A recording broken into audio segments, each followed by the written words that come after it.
Hello friends, how is your day today? We are pumped up and are very excited about your continued support. The channel is well on its way to making it big, courtesy of you, our viewer. In the world of insurance, there are 6 basic principles or forms of insurance coverage that must be fulfilled, including utmost good faith, insurable interest, indemnity, proximate cause, subrogation, and contribution. Today, let's begin these lessons by looking at proximate cause. What is proximate cause principle as applied in insurance? Proximate cause is defined as an active cause that is efficient in causing or setting in motion a chain of events that ultimately results into a loss, damage, or injury, without which the loss would not have occurred. It can either be the first or the last cause in that chain, but it is defined as the cause that is most active in bringing forth a result. The proximate cause principle in insurance refers to the idea that the cause of a loss must be the proximate, or closest, cause in order for the loss to be covered under an insurance policy. In other words, the insurance company will only cover a loss if the cause of that loss is the event or factor that will set in motion the chain of events leading to the loss. For a proximate cause to be critical in deciding whether the loss is covered or not, the following must exist. There must be a loss of or damage to an insured property. There must have been a chain of or series of several events leading up to the loss of that particular property. Property must have been insured against one or more, but not all causes of a loss. What to look at when investigating proximate cause. 1. Directness. The cause must have a direct and immediate effect on the loss. The closer the relationship between the cause and the loss, the more likely it will be considered the proximate cause. 2. Predominance. The cause must have been the primary and dominant factor in bringing about the loss. If multiple causes contribute to a loss, the one that had the most significant effect will typically be considered the proximate cause. 3. Reasonableness.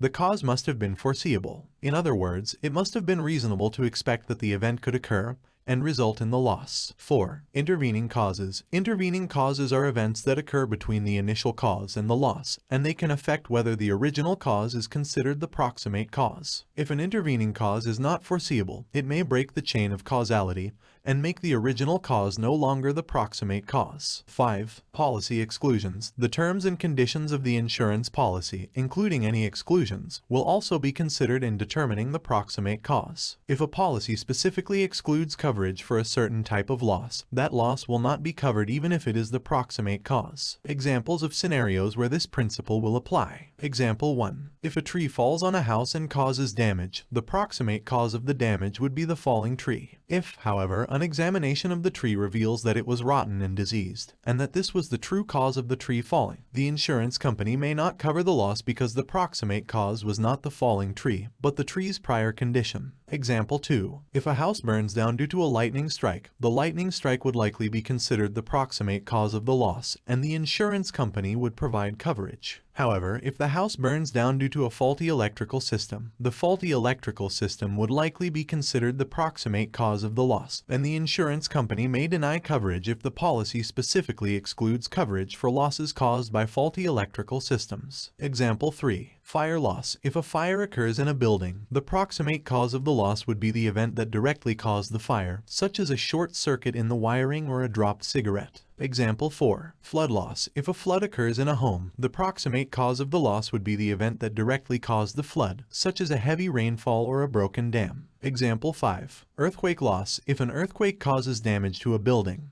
the proximate cause of the loss would be the earthquake itself. Example 5. Car accident loss. If a car accident occurs, the proximate cause of the loss would be the event that directly caused the accident, such as a driver running a red light or losing control of the vehicle. Example 6. Business interruption loss. If a business experiences a loss of income due to a natural disaster or other event, the proximate cause of the loss would be the event that directly caused the interruption, such as a hurricane or a fire in the building. Example 7. Property damage. If a tree on your neighbor's property falls and damages your home, proximate cause would be used to determine whether the neighbor's failure to remove the dead tree was the proximate cause of the damage to your home. Example 8. Personal injury. If you are injured in a car accident caused by another driver who was under the influence of drugs or alcohol, proximate cause would be used to determine whether the driver's actions were the proximate cause of your injury. Example 9. Business interruption. If a fire in a neighboring building causes your business to shut down for several days, proximate cause would be used to determine whether the fire was the proximate cause of your business interruption. Example 10. Product liability. If a faulty product causes injury to a consumer, manner, Proximate cause would be used to determine whether the manufacturer's failure to adequately test or warn about the product was the proximate cause of the injury. The proximate cause principle helps insurance companies determine whether a loss is covered under an insurance policy